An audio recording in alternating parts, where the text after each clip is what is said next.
I'm Megan. I'm Kristy.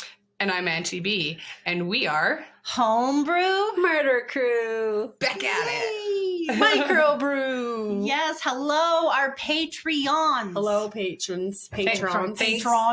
Thanks for being here. Yes. We appreciate you. And you can see us. Or you guys. We appreciate you guys. Ow. We just broke that.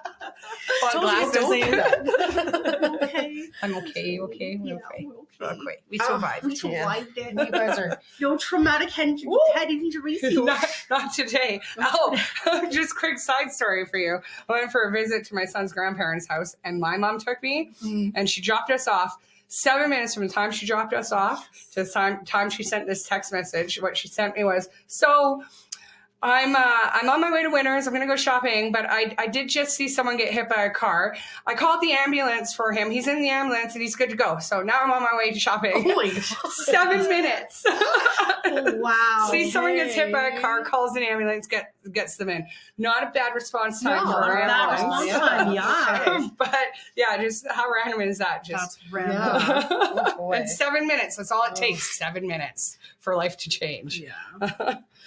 Okay, well, you guys, We got a microbrew. Yeah, we we got a do. microbrew for you, and it's going to be like a little bit of a palate cleanser from what we just did, which was amazing, by the way, Yeah, Megan. great Good job great on 2-part that. episode. You're making me blush. Yes, it was so I'm good. proud of that one. Yeah. So obviously, if you guys are watching this on Patreon, you'll obviously be watching and listening to the Diet Love. I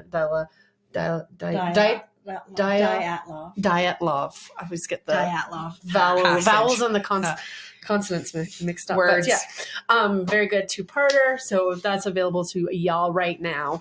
But let's switch it up a little bit and let's talk about some history and folklore. I love Yay. it. We love the history and folklore. So, teeth. Oral health isn't just about having a pretty smile, you guys. Oh. It can impact your dental, mouth health, and your overall well-being in the following ways. For example, preventing tooth decay and gum disease, which is probably the most obvious reason. Maintaining your overall health. The connection to oral health and overall health is stronger than you may think because gum disease can be linked to several serious health problems, including heart disease, stroke, diabetes, and more. I thought you said this was going to be a palate cleanser. Yeah. Now I'm terrified. I'm also wondering where we're going with this in the I know. folklore because I just had like that vagina eating I know, in my that's head what when you were talking about the tire. Yes. Oh my God. Yeah. The movie is called Teeth. The movie is called Teeth, Oh, my yeah. nose. Vagina has teeth. Yeah. Yeah, it's gross. Have you seen it? Yes. Oh, I haven't actually watched it. I've seen it. Oh, God. I haven't seen the tire one though, or okay. rubber. It's called rubber. I haven't seen that. I think I only watched like the trailer, and Okay. I'm just like, I can't possibly. Yeah, it's like an hour and a half. You won't get back. Oh my God. So the bacteria in your mouth can actually enter your bloodstream. And that's why when you have like a tooth abscess and stuff like that, it's so important to get it sorted out like immediately because of all the blood vessels in your mouth. It's insane. Some studies suggest that bacteria from gum disease can contribute to inflammation of the heart as well. So, but it also, your teeth improve digestion because digestion starts in your mouth with chewing and your saliva breaking down your meals. That's called what? Masticating? When you chew. I didn't know that.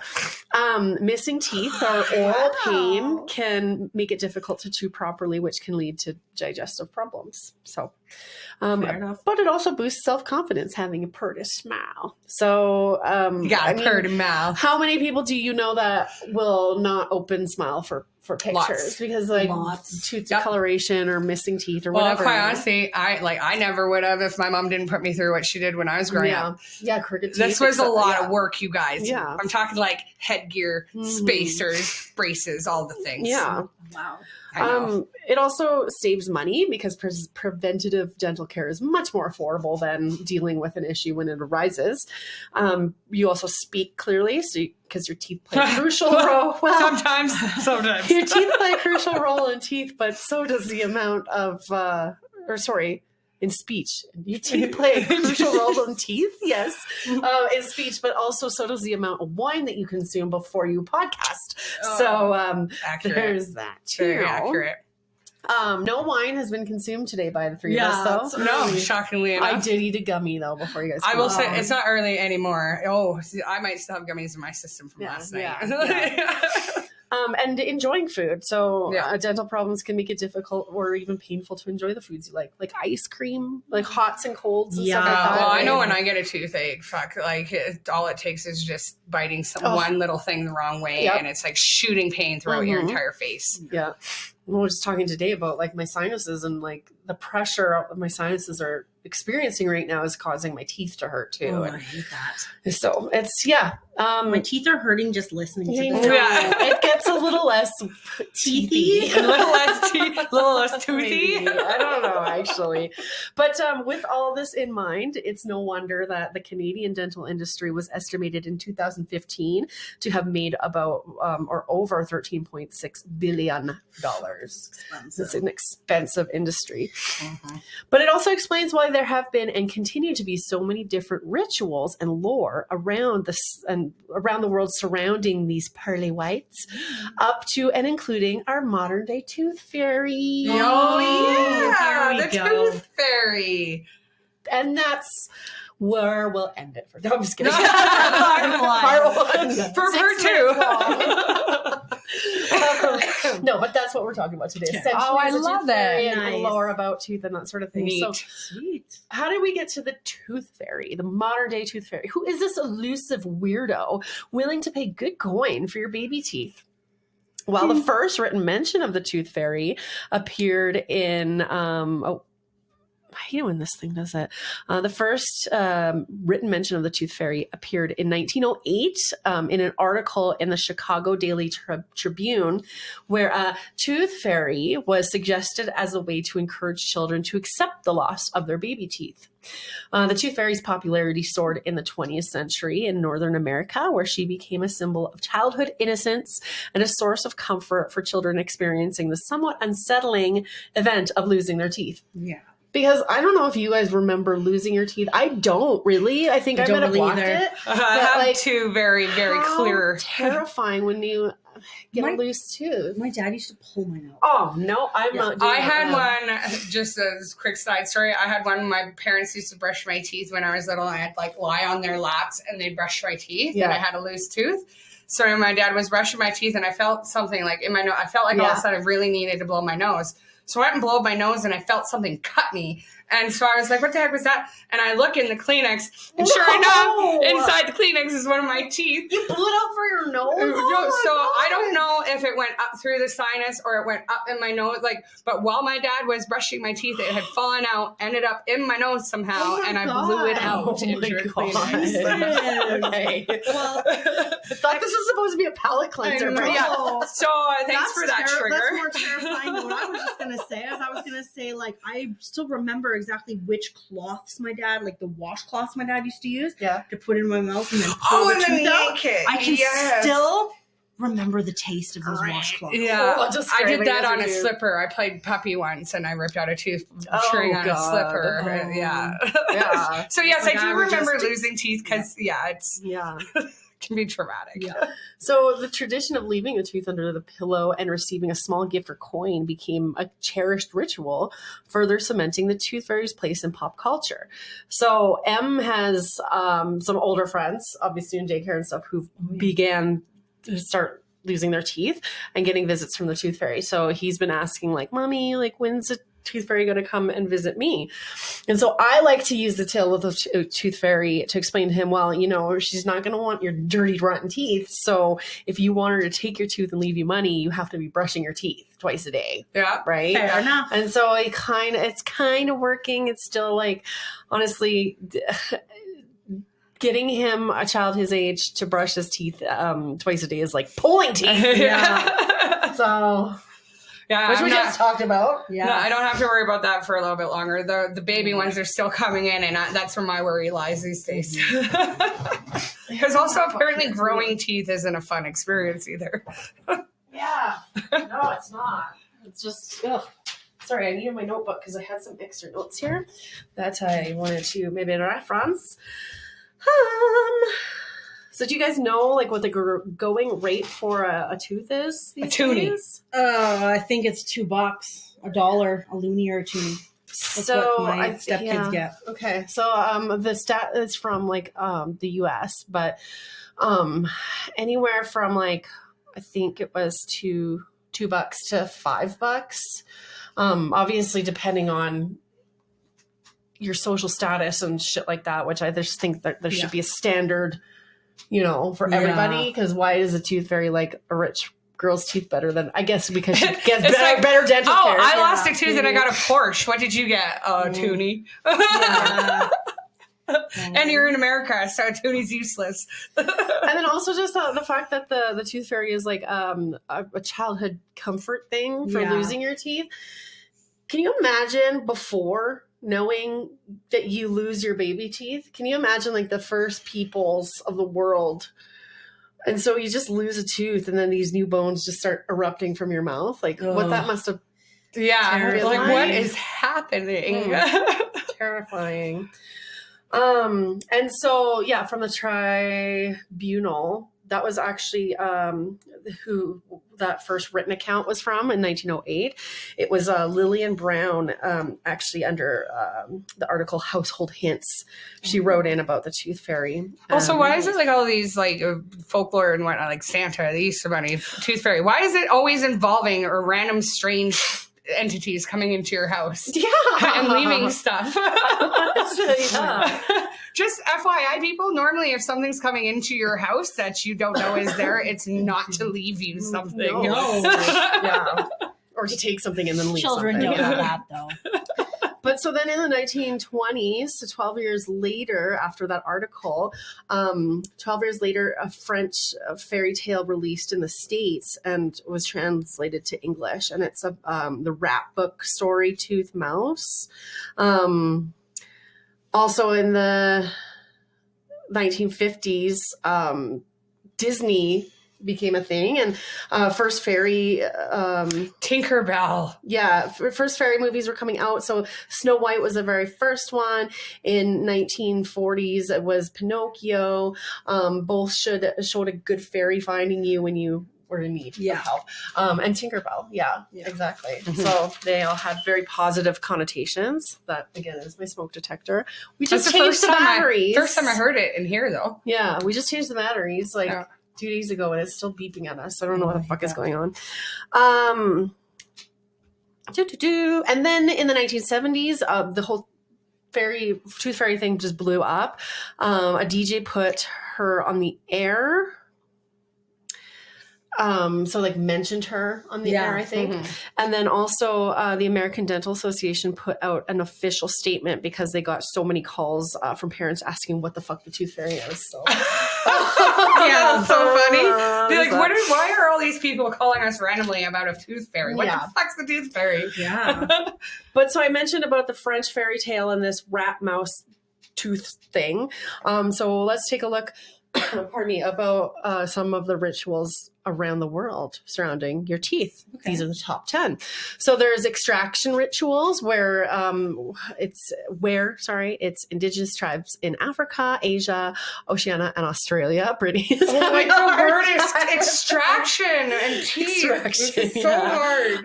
In most cases, teeth extraction rituals in indigenous cultures and tribes are an initiation process for the young who are moving into adulthood. Other rituals include beauty rituals and as a showcase of enduring physical pain, as if childbirth isn't enough. Yeah. Now, this might seem extreme by North American standards, but these are often ingrained in cultural identity and passed down from generation to generation. So, that's that. They just hold a ceremony to rip out people's teeth? Yeah. Okay. Yeah. That's all I need to know about that. Continue. Yeah. Tooth filing. Oh, yeah. I've seen that a lot. Yeah. Primarily in Indonesia. Mm-hmm. There's cultural practices linked to marriage offered to both the man and the woman prior to their wedding or marriage commencing. Two teeth are filled with, tooth filling, not filing. Okay. Tooth filling. Okay. We've heard of tooth filing though too, which we'll get to you in the next one. But it's tooth filling because I can read properly. Yeah. So this is offered to both the man and the woman prior to their wedding or marriage commencing, 2 teeth that are filled with the thought that this practice will keep negative or evil energies like greed, lust, anger, jealousy, etc. away from the newlyweds and the happy couple. What are they filled with again? Sorry, what do they fill them with? 2 teeth are filled. I'm not sure. Didn't say. It could be like a gem or something like that, or something like that. Sharpening, chiseling, or filing. Where does this take place? Rural communities in various regions, such as the Pacific, Asiatic, African, and South and Central Americas. This extreme practice of sawing the teeth down to sharpen them or chiseling them into pointed or altered shapes is thought to be a sign of beauty in certain cultures, including rural communities in Indonesia. Since beauty is seen as the ultimate goal for women in some of these indigenous groups and tribes, going to such extremes is normal to gain a husband, higher status, and ultimately a better life for the female and her family.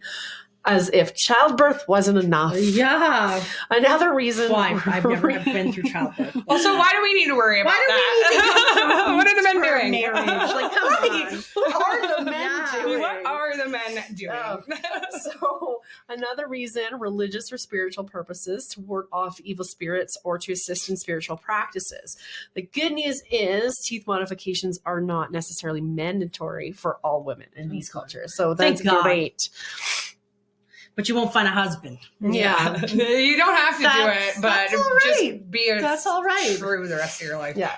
But then also, I mean, even in North America, I mean, people have certain beliefs or fantasies of vampires and stuff, and they're filing down their canines to be as pointy and vampiric as possible. Why you do it, who knows? But if you can and you want to, go for it, I guess. Yeah. What can you do, you boo?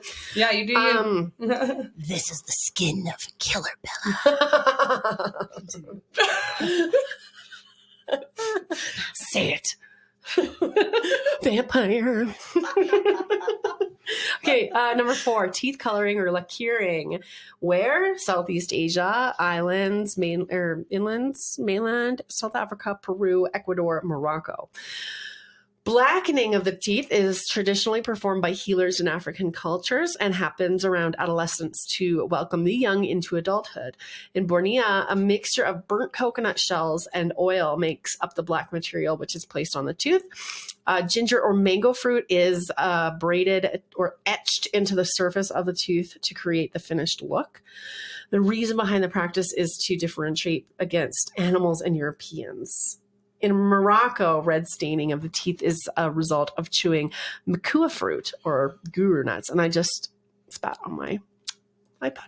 Like how you need to do that to the teeth to determine what's a human and what's an animal. I know. Like, bang your finest part in. What is happening over there? Number 5, bedazzled or decorated teeth. Where? The USA, Borneo, Uganda, and Mexico during the Mayan era. Proof that our past and present human behaviors aren't so different after all. While members of the upper class in the ancient Mayan times drilled holes in their teeth to fill with gemstones as a sign of beauty and class, the symbolic status symbol is still prevalent today. Celebrities in today's culture get specially made teeth plates known as grills or permanently modifying their teeth to incorporate diamonds and gems to signify their wealth and status. Personally, I just think that it looks like you have something stuck in your teeth. Yes. I have seen like the gem and whatnot. Like there's some gems that I've seen that I think look really good. But for me, like I wouldn't do it. I would just be way too afraid of having food constantly stuck to it. Yeah, absolutely. This one's for you. I don't like this. Straightening braces. Oh, yay! Where Western cultures, especially Canada and the US, having teeth straight is just as much about beauty as it is health in Western cultures. A better smile is linked to smiling more, which is known to decrease stress levels and improve cognition. But not only that, when you have, like we talked about before, it's very much a status symbol and like beauty. And it, without it, with crooked teeth, you just don't have the self-confidence. Yeah. You know? Well, I mean, like I look back on my photos. So it's a mental health thing too. Like I look back on my photos and whatnot. I remember absolutely hating. Like I had the headgear. Like I'd only have to wear the headgear at night, everybody. So I didn't have to like actually be out in the world wearing a headgear. Clunk. I had braces. I had experimental retainers in my mouth because I had such like an overbite kind of thing, right? Yeah. And pardon me, I hated it. But I look back now, being the age that I am, and seeing the smile that I do in comparison to what I had. Yeah. And I do. It's one of the things I thank my mom the most for is all the work that went into making this mouth the way that it does. Yeah. And it was about beauty and everything like that. And that's what it's been, but it's also the health of my mouth. And like, I've taken much better care of my teeth because of it and everything. Yeah. Like if I had the teeth that I had back then, I don't know if I would not be the same person I am today. I do know that. That's fair. It is a huge part of who you are. So parents with children who have gripes about receiving alignments or anything like that, have them listen to what Auntie B just told us about how it's changed. Skip the part about the tooth fairy not being real though. I never said it wasn't real. Skip the part about so children typically, do you know what age children typically stop believing in the tooth fairy? And like no. It's between like 5 and 7, 8, which is crazy to me because obviously number one, I just feel like you can't really celebrate these beliefs until they're about the age of like 2.5 when they really start to believe and appreciate the magic of that, right? So then you only have like 4 years of doing that. That seems incredibly short amount of time, and it made me a little bit sad. So that being said, do you know what age you guys stopped believing in the tooth fairy? And what did you stop believing in first, or was it like a domino effect from one Okay, so can I go on this one? I'll answer first on this one. So I don't think there's ever a point in time where I thought to myself, I don't believe in the tooth fairy. Mm-hmm. What happened was there was a day that I finally was like, I don't believe in Santa Claus. Yeah. And then everything kind of just fell under that same category. Yeah. But for me, that point was a little delayed because I had an incident when I was like, I think I was 6 or 7 years old, where I was very, very confident that I saw Santa Claus and I had an experience. And I know that this was an experience. And so I forever and a day thought it was Santa. And I was like, if I say Santa's not real, I'm saying this didn't happen, but I know it did. Yeah. And so as I grew up. And that means it's a strange man in my house. Well, and so, okay, so I'll just say the story real quick. That's basically what it was. I slept with the door open like this much. It was Christmas Eve. I had my light on in the bedroom, and there was a little light on out in the hallway, and I saw a shadowy figure in my doorway, and so I thought it was Santa. Waved to it. It waved back. I thought it was Santa, ran after it. There was no one in the hallway. Ran down to my mom and dad's bedroom. They were both passed out snoring. Thought, well, maybe it was my brother. My brother wasn't even home. Who the fuck was it? Fast forward a few years. I don't like this. And me realizing I don't believe in Santa Claus, and me remembering this incident and this happening. And my mom told me that was the year my grandfather had actually passed away in the bedroom next to me. It was a ghost. It was a so ghost. I'm pretty sure it was my grandpa. And I was really young. I was 6 years old, came and wished me a Merry Christmas and left. But because of that, it took me a really long time, a lot longer than my friends, to get to the point of accepting that Santa wasn't real. Wow. And that's what, once I admitted Santa wasn't real, everything else fell into like the Tooth Fairy, Easter Bunny, all of that. Yeah. Whoa. Yeah. So that's my story with it. But I was 6 years old when that happened, and I was in grade 3, I think, when I had finally been like, because my friends were talking about being like, we don't believe in it, we don't believe in it, and finally I was just like, okay, I don't believe in it. Yeah. But still thinking to myself, but then what the fuck? I have so many more questions. I know that happened. I know it happened. Do you remember your? I don't. No. I remember like just not believing in them. I don't remember believing in the Tooth Fairy. Okay. I remember like doing the tooth thing and getting the money, but I don't remember ever like being like, the Tooth Fairy is real. Yeah. We figured out that Santa wasn't real at a very young age. So. Did you? No. I think I was in grade 2 or 3 when I stopped believing in Santa, and then everything else just fell into place. Yeah. But I was on the playground, and I had gotten for Christmas, I had gotten this little electronic diary. I think they called it Dear Diary or something. Yeah, I remember those. And my friend had asked, she's like, "Oh, where did you get that from?" And I was like, "From Santa." And she's like, "Oh, okay, so your mom?" And I'm like, "Santa." And she's like, "Yeah, your parents." And I'm like, "I need to go." Oh no! Dreams crushed. Seriously. And then I went home that day and I'm bawling. And of course I'm upset that my parents lied to me. Oh. Yeah. Oh man. How dare you lie to me? Insert traumatic memory here. Yeah. So we'll continue on. We're on number 7 now of the rituals around teeth and stuff and practices. So number 7 is surgically crooked or fang-like teeth. So complete opposite of what we just talked about with the braces and stuff. This is primarily in Japan, and this bizarre trend has certainly taken off with females in Japan.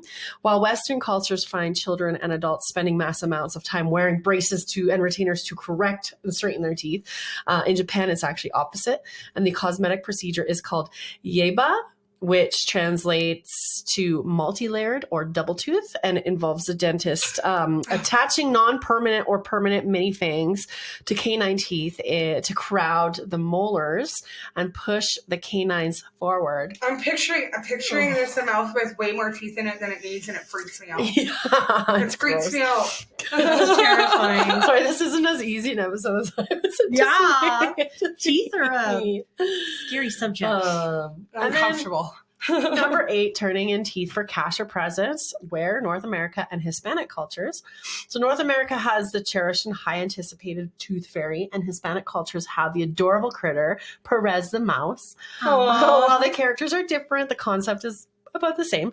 Children basically place their newly detached baby teeth under their pillow for cash all across Canada and the US, while children in Hispanic cultures drop their tooth in a large glass of water so the tooth mouse can hydrate, and they end up taking the tooth with them, and they leave behind money or whatever.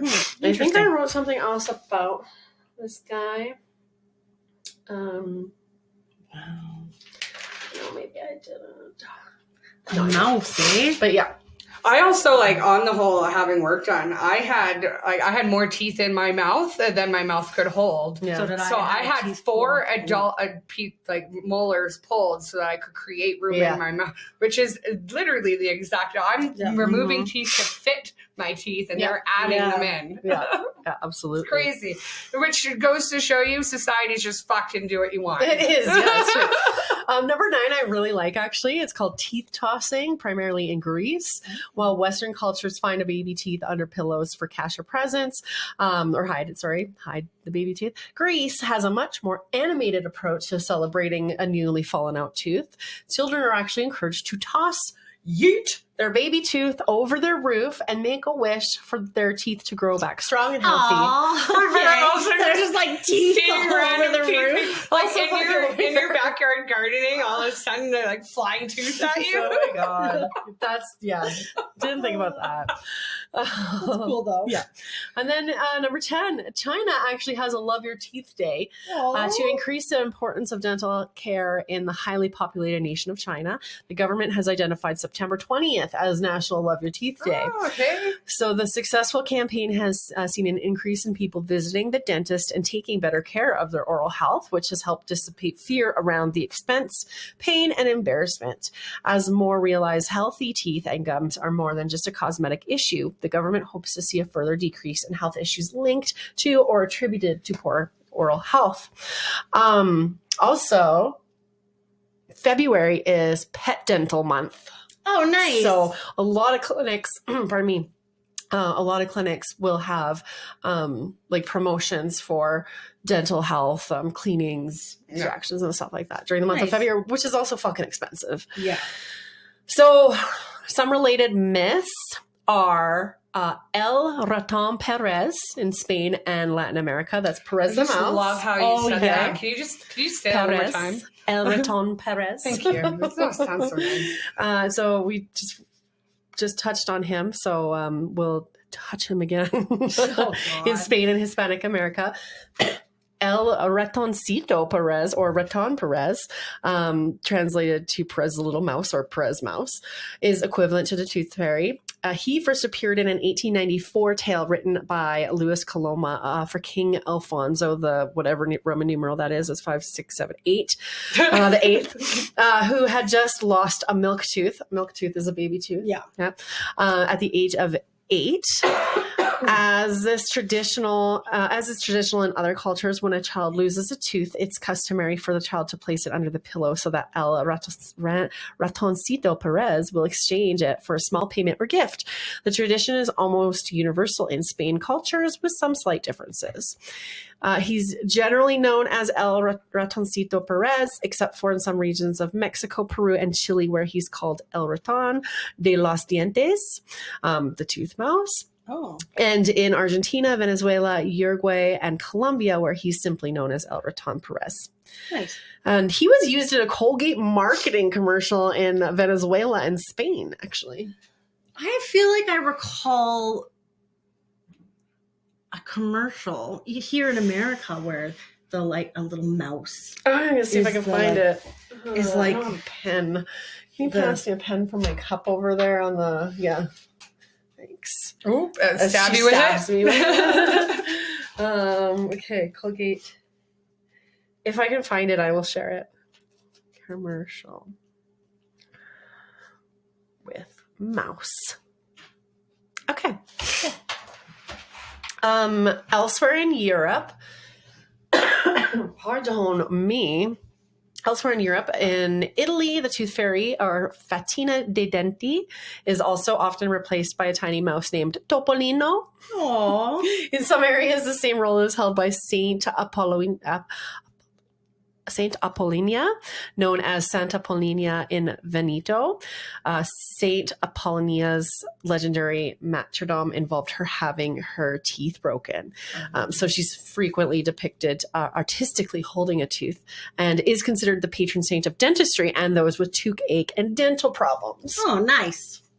Cool. What a title. Patron saint of dentistry. Right? In France and French-speaking Belgium, this character is called La Petite Soirée, the little mouse, or soirée. I don't know. From parts of lowland Scotland comes a tradition similar to the fairy mouse, a white fairy rat who purchases children's teeth with coins. I feel like I've seen the white fairy rat before. Yeah. In Catalina, the most popular would be Els Angelitis, little angels, and also Les Enemitis, little souls. And as in the other countries, the tooth is placed under the pillow in exchange for a coin or a token. In the Basque country, and especially in Biscay, there is Mary Telatucoa, or Mary from the Roof, who lives in the roof of the Bessary and catches the teeth thrown by the children. So maybe they don't end up in your yard. Maybe this bitch is just like, Thank you. I'm running it over here. At least that's what they're telling themselves to make them feel better true. about throwing them around. Yeah. Teeth collectors, Still, man. I just really would be very upset if I got hit by a tooth randomly one day, though. Very upset. Seriously. In Calabria, he is known as L'esquilu de los Dientes, or the tooth squirrel. Oh, nice. I like how all these other places have them represented as rodents. So the reason is because rodents have really strong teeth. Oh, okay. That's why. Okay, Yeah. See? Yeah. We just learned I was something. just going to say that. And then Western civilization's like, screw that noise, we're going to have a fairy. Yeah, fucking fairy. But don't be homosexual. Yeah. Yeah. Okay, and then let's see here. Asia and Africa. In Japan, a different variation calls for lost upper teeth to be thrown straight down to the ground and lower teeth straight up into the air. And the idea is that incoming teeth will grow in straight. So your uppers, you throw them down, your new one's going to come straight down. Oh, shit. Was that the step I missed? Maybe it must have been. You forgot to throw in your kimono and toss my teeth around. I mean, one you literally blew out of your nose. Yeah, so who knows? Not a lot. In Korea, throwing both upper and lower teeth on the roof was common.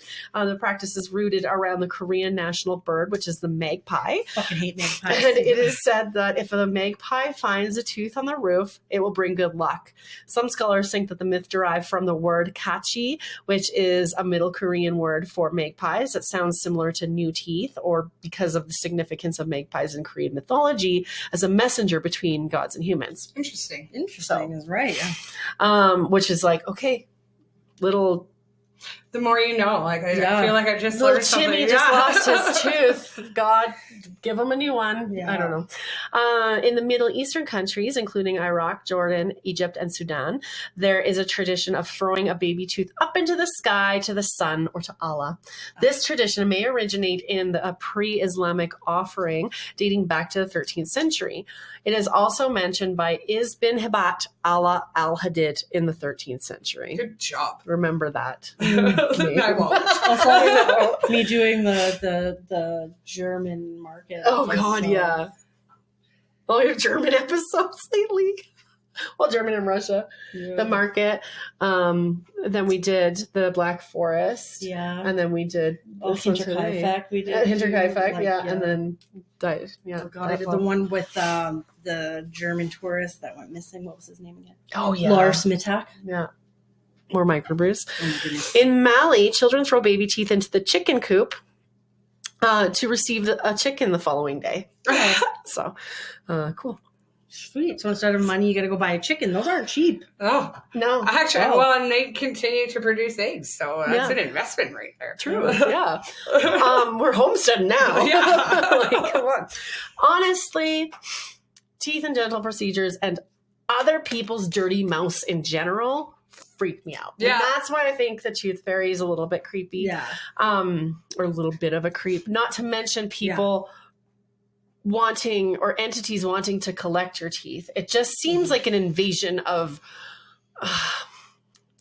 privacy, number one. And why? Where's M's baby teeth? He hasn't lost any yet. Oh, They're all in his mouth. What are you going to do with M's baby teeth? What? What are you going to do with M's baby teeth? Probably keep them.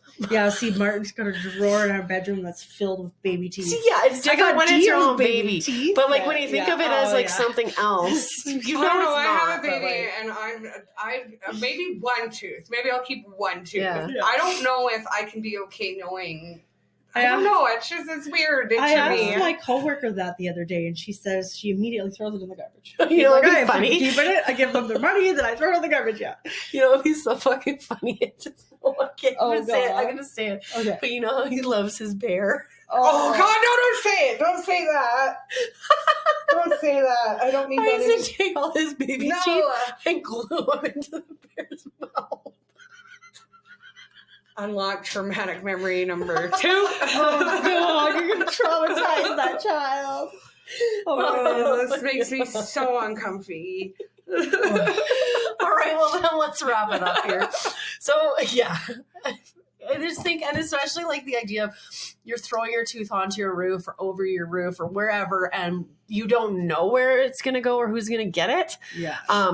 At least there's some control with like the tooth fairy or the tooth mouse or something where the parents can still collect the tooth, and it makes a little bit more sense than some random homeless man. Well, and Western society was like, no, we can't just have a whole bunch of people throwing their teeth everywhere. We need a way to contain this. Yeah. Oh, can we make a tooth fairy and have the dentist society come out and say, Right. here's what we believe Here's in. what we know. Here's what we know. So anyways, I think it's cool, Laura. It's neat to find out like where. Well, these are things that we know about, we talk about, we've have memories with, but we don't sit and look at the history. Well, and exactly. the why. It's just we just accept it at face value, right? But so it was really interesting knowing about other cultures and what they did with the teeth and how teeth played an important role in. Well, and that it is other cultures that have ways to do it. It wasn't just something random. A lot of women would collect teeth and wear it as a necklace goddess as a sign of strength and something like that. But like, so she's obviously waiting for children to throw their teeth over the roof and cleaning their gutters maybe for them. Another bead. Ooh, another bead. But so Chuck Bowman, I think that he has the same opinions of me as me. He's on the same page as me with this thought when he directed the 2006 film called The Tooth Fairy, the events of which take place in the nowadays Northern California, when 12-year-old Pamela goes on vacation with her family to a bed and breakfast in Riverbend Road. The girl who lives next door tells her the true story of the Tooth Fairy. And many years earlier, the evil Tooth Fairy slaughtered a countless number of children to take their teeth. And now she has returned to kill Pamela and anyone else who gets in her way or still has milk teeth, like Pamela does. The Tooth Fairy pursues the victims unrelentingly, which leads to a gruesome collection of events. Slightly terrifying. Yeah. And that is Tooth Fairy lore. Wow, that was not what I was expecting. Good. I loved it. That's awesome. Yeah, it was kind of like you're talking about teeth and teeth like, health. where Like, is where are she we going with this? Oh, yeah. No, that's awesome. Well, I'm going to go home and brush my teeth Well, because they hurt. My teeth hurt. So do mine. Sorry, guys. Anyways, I hope you guys liked it. Yeah, thanks for listening. We're gonna have And thanks for tuning in. it's gonna be all unsubscribers next week. Yeah, we're gonna no. Yeah, and we're done with this. We're done. Yeah. All right, guys, you know where to find us. Yes, we love you. Take care. See you later. Bye.